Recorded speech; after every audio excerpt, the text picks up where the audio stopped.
Hello, and welcome to my podcast, Empowered to Thrive. I'm your host, Corinne Powell, and I'm the owner of Change Radically.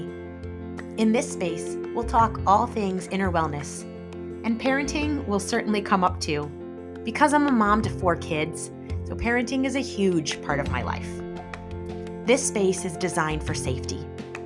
Your inner child is welcome. Your past self is invited to listen as well. And no matter what type of day you're having, I want you to know I'm glad to be with you. I live out of vulnerability and transparency, so come and be. Be yourself. Be messy. Invite a friend, and please stay a while. Keep coming back. I want you around.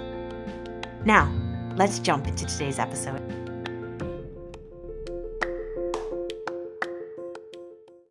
I'm so glad to have Michelle back with me today. She's come on in the past to share about many things, and I'm thrilled to have her here today. I want to introduce Michelle by sharing a little bit with you about her.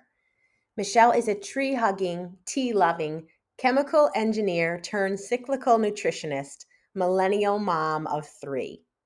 After struggling with her own fertility issues and hormone imbalances for years, she's become an expert on simplifying cyclical living. Michelle combines hormone and nutrition science with cyclical energies to help women balance their hormones, lose weight, and reconnect with their bodies. At the heart of everything she teaches, she believes that when you understand your body, you love your body. And when you love your body, it's effortless to take incredible care of yourself and others. I know Michelle personally as a friend, and I've been a part of the programs that she's run. She is a wonderful teacher, and I'm excited for you to learn from her today. Well, thanks for having me, Corinne, and thanks for having me back. Even though I am a female and I have lived with it within a cycle for years, until just recently, I didn't even understand it. And I feel like through your coaching, I've been able to understand what's going on within my body, what's going on for my daughter, and how that's impacting the day-to-day and the weeks of the month. So I felt like it was extremely beneficial, and I am really looking forward to everybody just hearing what you share, because you explain it in a way that's clear and just very eye-opening. So I'm looking forward to the conversation. Cool. Well, thank you. Yeah, and kind of going off of what you said, I mean, there's so many benefits to cyclical living, and we will go into what exactly I'm talking about when I say that. But just to go off of what you said, I mean, we can use it for a tool for our health, right? We could use it for all different, planning our workouts or planning our diet. We can use it for and planning out our work and how we interact with people that we have relationships with and all the things. But really at the foundation, the thing that I love about looking at life through this cyclical lens is it really helps you develop a deeper connection to yourself. And it helps you develop a deeper connection to the natural world around you. And there's so many amazing benefits about feeling more connected to nature, and of course, more connected to yourself. So if you take anything away from this, it's just that foundational piece of self-awareness. You can take it as far as you want and get as detailed as you want with all this stuff, but just starting at the self-awareness piece and understanding that not every single day you're going to be feeling the same things or wanting to do the same things or wanting to interact in the same way. Just understanding that self-awareness piece is the best foundation you can have for all the different places that you can take what we talk about. So I'm glad you brought that up. Yes. So let's start with just talking about cyclical living. And this is just the way that I define it, that I've, I started just by learning about my own personal cycle, over 10, my daughter actually just turned 9 today is her birthday. And it took us a while to get pregnant with her. And so this all started with me just deciding I wanted to have a baby and realizing I knew nothing about my body. I was so disconnected from my cycles. I was on birth control for such a long time. So it really started with me understanding my body and my menstrual cycle. But it doesn't have to start there. It can start with these other pieces. So from there, I took it from exploring seasonal living. I worked with this herbalist in England who is amazing, and she taught seasonal living. And then there's understanding the moon energies and the phases of the moon and the cycles of the moon. So I kind of took like what I've studied and learned and incorporated into my practice as a health coach over years and years, and kind of put it all together in this way of living that I call cyclical living. So it's kind of like a combination between, like I said, seasonal living, which is sort of the way that our ancestors, I shouldn't say sort of, it is the way our ancestors, like they just had to live, right? They had to live with the seasons. If they lived someplace that had a change of seasons, they understood the moon. They understood when it was time to plant and harvest and gather and preserve and prepare for the winter. Like they had to live this way because they were so intricately connected to the natural world around them. And obviously we've moved away from that with modern conveniences, which is, great. Like I'm glad that I have like indoor plumbing and like a structure, like a nice, safe house to live in and all the things. But, it's gotten us more disconnected from nature. So that's a piece of it, like understanding a little bit more, like connecting with the seasons as they change around you, and like just looking up at the moon. Like my husband, we kind of laugh about it, but if he ever wants to know if it's like a full moon, he's like, when's the next full moon? Because I pay attention to that kind of thing, right? And a lot of people don't anymore. So that's a piece of it. And then another piece of it is a term that's kind of becoming more popular, cycle syncing. So that's basically changing the way that like I was saying, you changing your diet or your exercise or your social plans or your work or, whatever it is according to your menstrual cycle. So the term cycle syncing was coined by Alyssa Vitti, who is a health coach. She's written a few books and has a health coaching institute called Flow Living, I believe is what it's called. So cycle syncing is kind of becoming like more popular, which is great. So that's living more in sync with your own personal menstrual cycle, right? And then we have seasonal living and tracking the moon and just getting back in touch with those sort of things, energies that our ancestors were in touch with. So I take a little bit from each of those pieces and I kind of put it together, like I said, in what I call cyclical living. Mm-hmm. So cyclical living is like basically there's three main energies that are affecting at least women that are cycling, right? So our three main energies, I call it our goddess energy. So that's our menstrual cycle, if you're cycling. Then you have the sun, which is the seasons, and then the moon and the moon phases. And the really, really cool thing about this, at least I think it's really cool. So we have these three separate cycles. They're all natural cycles, right? And then each of them has 4 phases. So I hope I'm not going too fast here. So you have your 3 cycles, the sun, the moon, and your menstrual cycle, perhaps, right? And then each one of those has 4 phases. And the cool thing is the energies of each of those phases line up with each other. It's so cool. So we have like winter, our winter energy is our menstrual cycle or the new moon. And then we can go, I guess I'll go through all of them. So we've got our menstrual cycle. The energy of that is like our inner winter, which if you're cycling, you probably get that. Like that makes sense. And it's our inner winter, right? And that aligns with the darkness of the full moon. And I won't go into this too much, but yes, we'll talk about how these energies align, but it doesn't mean that there's anything wrong with you if you don't cycle with the moon, or that you should be cycling with the moon. That can be like a whole nother conversation, but I'm just talking specifically about the energies. So it can feel a little overwhelming at first. So I always say, just start by noticing, start by paying attention. Like, where is the moon? Where am I in my cycle? What's going on with the season around me? And start to just notice. Like, it's that going back to that self-awareness piece and how these energies play off of each other. It's not like, oh, it's a full moon, but I am on my period and it's fall, so I should be feeling this way. That's kind of backwards, right? We don't say like, I should be feeling this way because of all these things. It's like, oh, this is where we're at.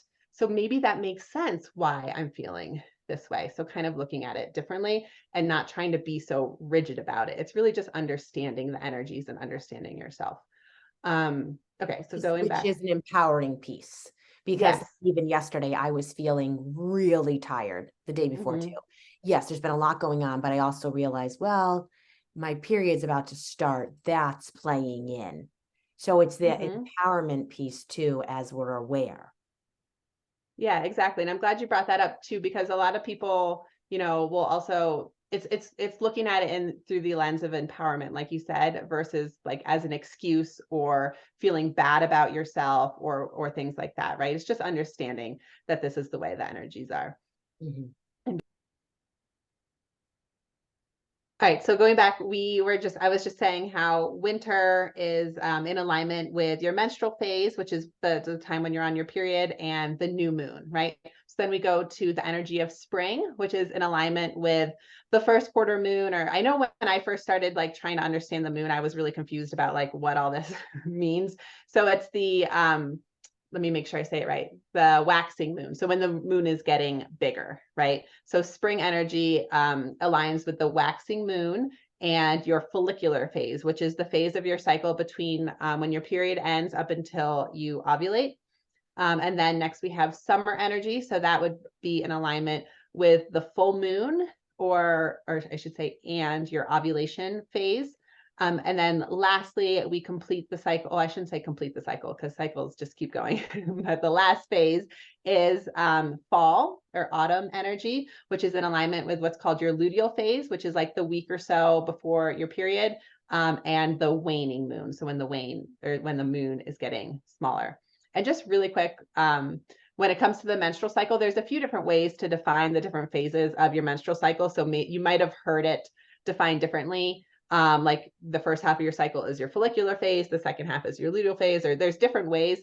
But the way I like to look at it is the way with these 4 separate phases and the way that they align with the other energies. So luteal phase, like if you're trying to get pregnant, or if you remember trying to get pregnant, they had like the 2-week wait, like between when you ovulate and when you can take a pregnancy test, and that's really your luteal phase.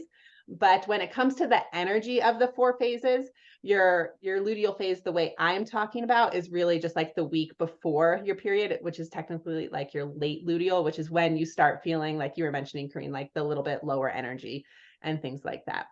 So those are the 4 different phases and kind of how they align. So as I talk, I'll go into like a little bit more about what each one of the phases mean. As I talk through them, you can think about it through whatever lens you want, whatever lens makes sense for you, or for if you're living with someone who's cycling or things like that. So just keep that in mind. Just look at it through whatever lens makes sense for you. And just always keep bringing it back to like that self-awareness piece, just noticing like the energies within you and around you.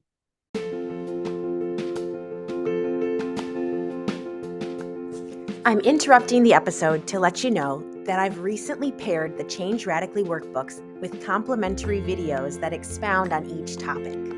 I teach from my heart and from my experiences.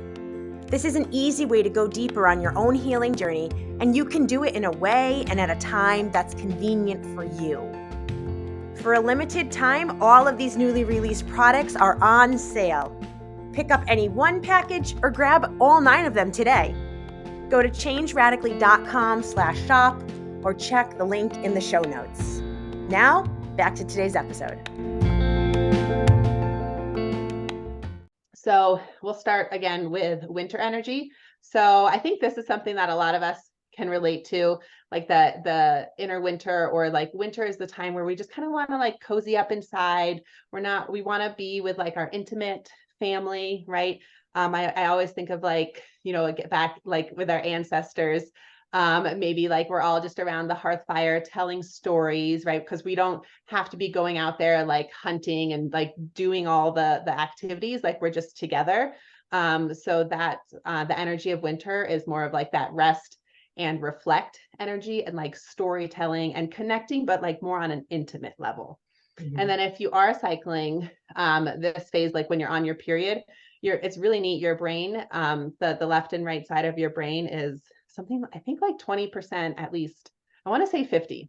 Either way, the 2 sides of your brain are more connected during this phase. So you're a lot more insightful. Your intuition is a lot stronger. You might feel more connected to like a higher power during this time. And a lot of that has to do with like your brain chemistry changes throughout your cycle. And then that also kind of aligns with, that like reflection piece of the inner winter. That's so fascinating to me. I'm fascinated by the human body, by nature. Mm-hmm. Yeah, it's just neat how like it all makes so much sense. And then like we try to fight it all the time when really we just need to understand it better. And again, use it as like a way of being more aware and just empowering us rather than trying to fight it, right?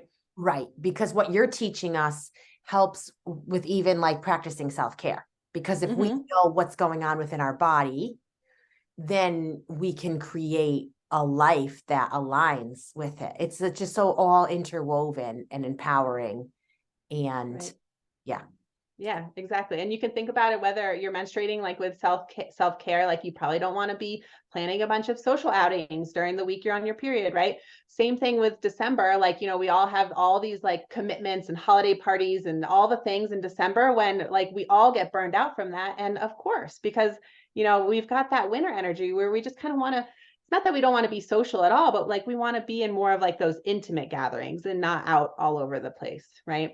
So one question to ask yourself during this winter time, whatever phase you're kind of thinking of, is where can I incorporate more rest into my day without guilt? So whether it is like the season of winter, like where can I incorporate more wet rest into our lives, into our schedule, or if you're on your period, or if you're not cycling, you can follow the moon. Like really, where can I just get more rest into my day is a really good place to start and focus on when it comes to cyclical living. And then next we can move on to spring and springtime.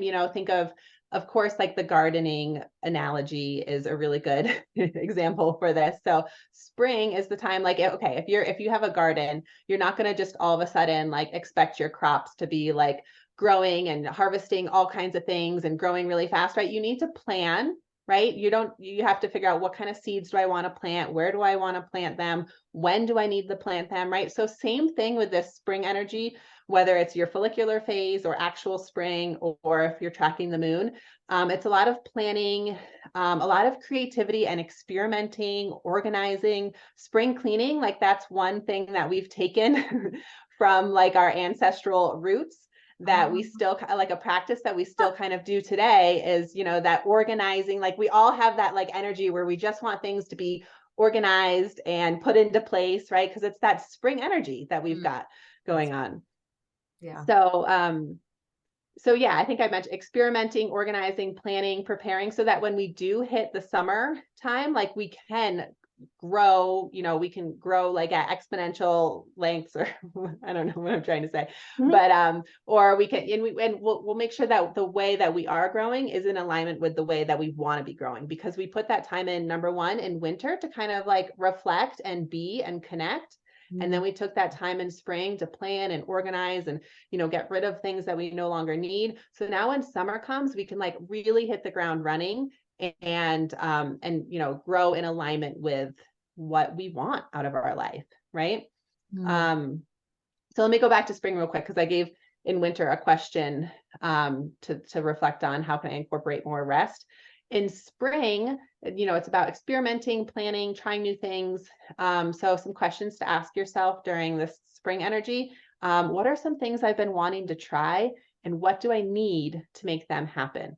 So again, especially like if you are cycling in your follicular phase, you're coming out of your period, like you've got like maybe a renewed sense of energy and you want to like do all the things. But before you just dive into like all these new ideas that you have, like take a minute and think, okay, what do I need in place before before I put these plans into action, right? And what are some people that I can bring into my life, or what are some resources I need? What's some research I need to do before I can jump into like that summer energy and like really hit the ground running? And then that's when you're like able to grow the most, because you've put these plans in place, if that makes sense.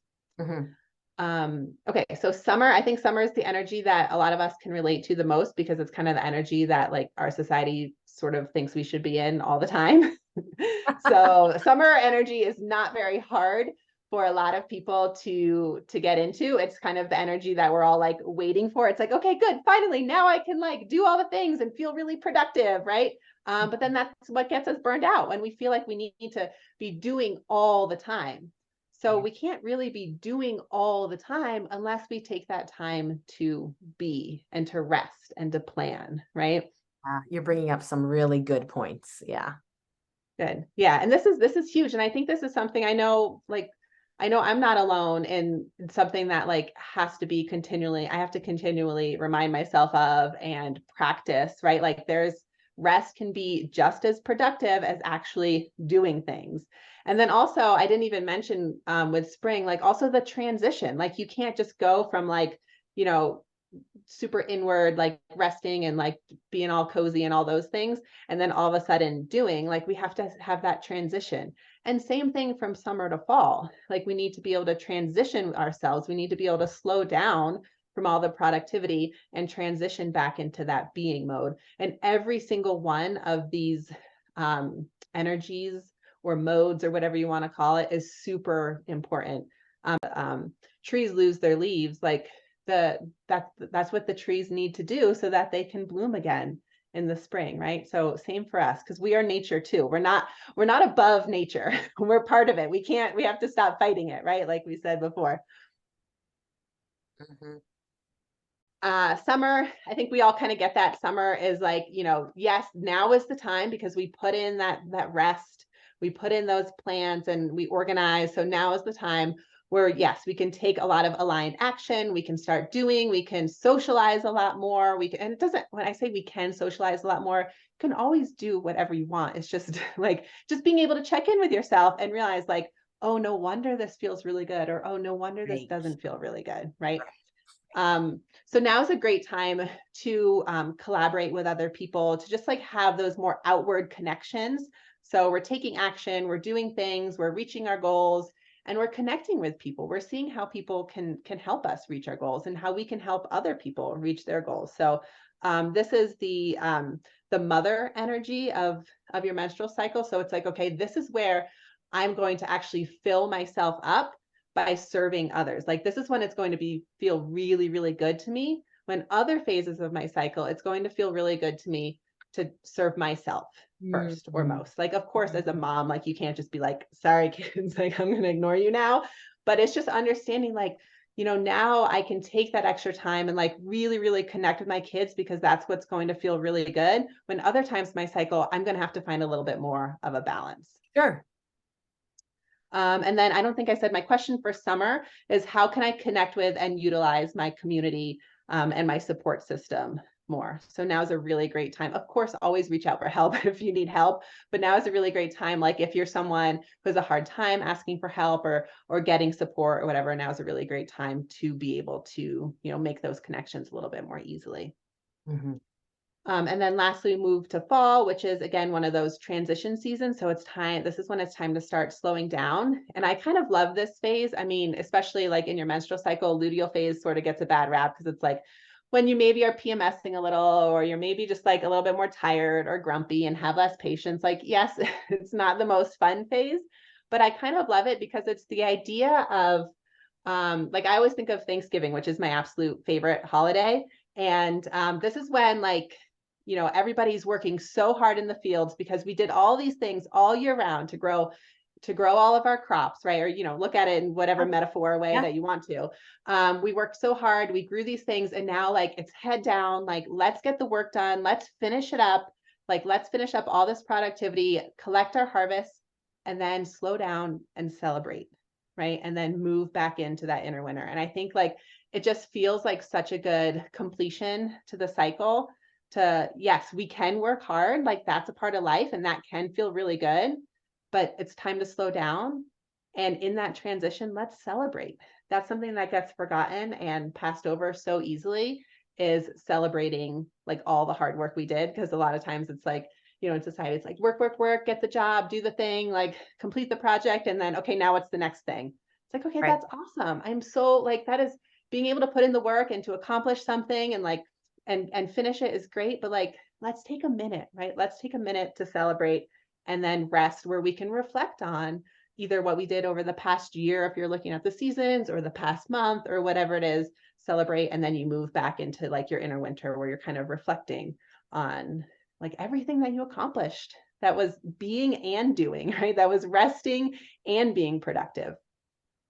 And then just end it with the question for fall is how can I gather my quote unquote harvest and prepare for the winter ahead? Because now you're moving into inner winter. So it's like, okay, let's head down, let's finish up the work. What are some things we can do to make this inner winter easier and more supportive on us so we can rest? Because yeah, sometimes it's hard to rest, like because there's always things to be done. But what can you do in this season of fall to set yourself up to be able to feel a lot better about resting? And then what can be celebrated and what can be let go? What is no longer serving us, right? What can we let go? What can we prune? Like we prune the garden at the end of the season and things like that. So what can we celebrate? What can we let go of? And how can I prepare for the winter ahead? Are some questions to ask yourself in that fall season. Okay. You can take these as far as you want and as detailed as you want when it comes to, into your diet and your exercise and your social life and your work and all the things. But really, I don't want it to be overwhelming. It's just starting with this, going back to this foundational piece of self-awareness and just noticing the energies around you. Hey, if this is really cool to you and you want to get started and learn more, a really, really great place to start is tracking your cycle. If you are cycling, otherwise you can track the moon. So I do have a free holistic cycle tracker. So we can put the link for that in the show notes. For sure. And if anything, like, again, however far you want to take this, if anything, it's just a really great foundational piece, because it has you check in with yourself every morning and every evening. I call it holistic because you're not just tracking your cycle. You're not just tracking like when you're on your period and when you're not. And that's why this is beneficial to any, especially woman, because if you're not cycling, you can use the moon. But where am I going with this? So you're tracking like your energy, you're tracking any physical symptoms, you're tracking your emotions for the day, right? And if anything, like, yes, you get some really great data to kind of see, like, if you are experiencing some symptoms or whatever, like, you get some great data. But it's really just like teaching you to listen to yourself and to notice like the changes and the patterns and things, from day to day and week to week and month to month in your life. So that is a really great place to start, whether you use the holistic cycle tracker or you develop some sort of way. I mean, there's other trackers out there, but some way to just kind of start paying attention to those things, I think, is a great place to start with cyclical living. And then if you do, want more support, especially, so I help women, especially who, a lot of the women I work with are done having kids and they're just kind of want to like reconnect with their body and understand their body a little bit more, whether they want to lose weight or they've got irregular periods that they want to deal with, or they just want to like feel good, like in themselves again, because having kids, like your body's not yours for a really long time, which I know, Corinne, you're probably still kind of in that, right? Like it's not, you're nursing, so it's not like just yours, right? So just getting back in touch with your body and understanding your body. I work with women one-on-one, or I run group programs from time to time. Some of them are more focused on weight loss. Some of them are more focused on like troubleshooting specific period symptoms and things like that. So we can pop a link in the show notes for best place to start if they're interested in going to one of those programs. Definitely. Yeah. Yeah. Well, thank you. This has been good. I feel like even though you gave us a lot to digest, the thing that I walk away with is this idea that, first off, there's a design. Our bodies are moving in emotion on repeat. And if we become aware and we learn more about ourselves, we can create a lifestyle that really supports us and our bodies. And I feel like then as a family unit, we create a lifestyle that supports the family unit, because we all know, like, it's all of us living life together, and how I'm doing today impacts how the rest of my family is. So if I start to support myself in the way my body needs, it benefits my family as well. So I'm taking from this that really we can learn a lot from, like you said, getting curious and noticing. And then if we, actually invest in learning more, we can understand how to support ourselves better. Because when I've heard you teach on, like, actually, there's times during the month that doing certain forms of exercise are going to be too much for your body, and you're going to have to like sit out a couple days because you're going to feel like, whoa, I just depleted myself. It didn't have the resource to give that I asked it to give me, and I demanded it. And now I'm sitting out because I have to replenish.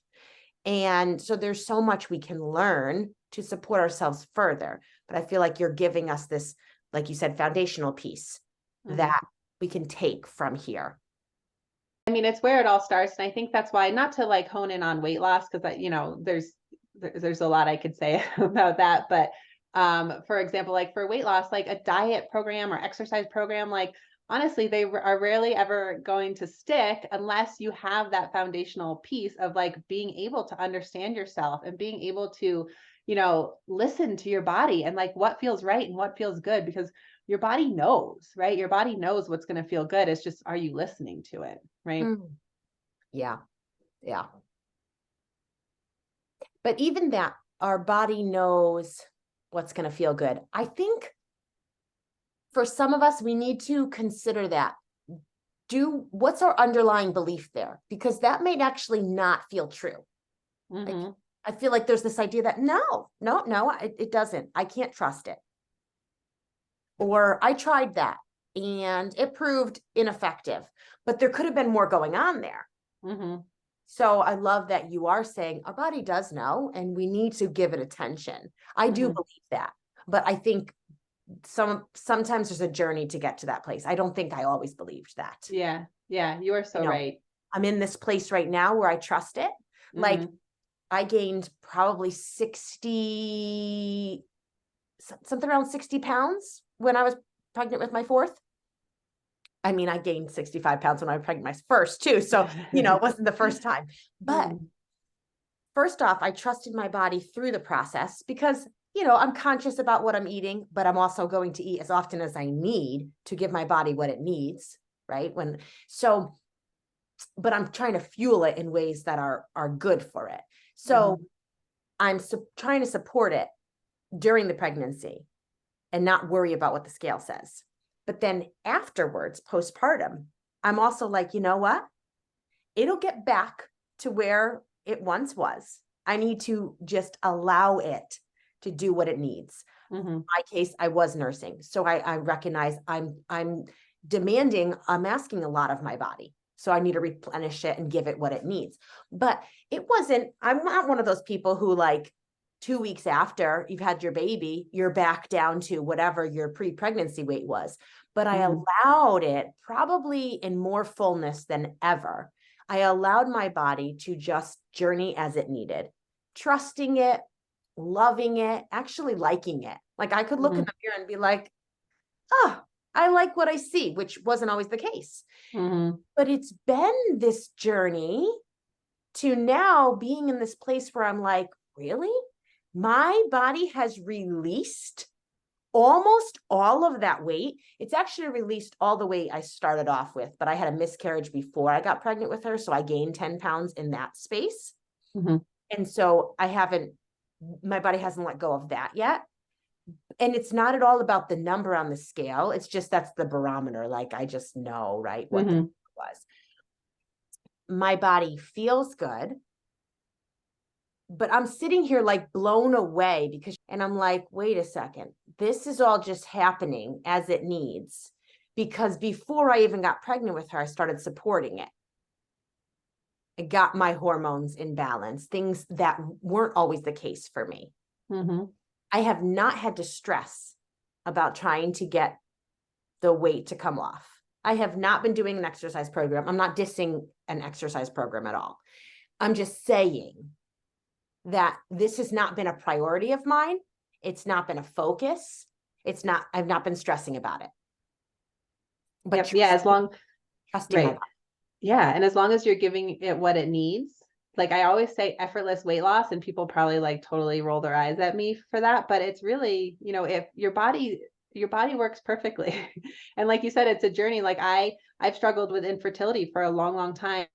And I would always just go back to like, what is wrong with me? What is wrong with my body? And like always just like that was always, and it still is something that like comes up in my head a lot. But it's the same idea of, there's nothing wrong with my body. This is my body telling me, hey, you're not giving me what I need to work the way, release the weight, to hold on to a pregnancy, to have the energy that I need. Right. So once you're able to support your body, it's like, it's always working the way it's meant to be working. And I think once we start thinking of it that way, then it's so much easier to kind of get to where we want to be, because it's so much easier to support a body that we love and that we trust. And yeah, it takes some, it's going to take some time to get to that point. But having this self-awareness piece and understanding, that's where it's got to start, right? So true. That's what we need to do. We just need to take a deep breath and just like relax into it, because otherwise we struggle and fight our own body, our own self. Yep. And that's what I'm trying to help women move away from. Like we've, unconsciously or consciously, like we've been taught to fight against our bodies, like our whole lives almost, right? That doesn't need to be the case. We don't need to be fighting our body to get it to look the way we want it to look or feel the way we want it to feel. We just need to accept it and work with it and give it what it needs. Yeah. Yes. Giving it what it needs. I know you said that already, but it really is like, I feel like I've had to, I don't know how to say it exactly. I see the picture, but like remind my mind that no, I'm going to eat this food right now because my body needs it. Because there's this cultural message sent that like, no, we need to limit ourselves. Or if we have this goal, then the means to this goal is only this one path. When no, that's not the case. And supporting our body may mean we have to go against another subconscious belief or a precondition, like a message that we've been conditioned to believe, a societal norm. Like there's so much that we have to be willing to do. I think that's what it is. I had to choose, no, I will take care of my body more than anything else. And that meant like, even just last night, it's odd at this point to need to eat during the night, but I woke up and I know my body, right? Sometimes a stomach ache does not mean you need to eat, but I felt the stomach ache and I said, oh, like, I know that means like, I need some protein. Like I need some food here. So my go-to is a spoonful of delicious organic peanut butter. Like it's just it's, nuts and, maybe some salt.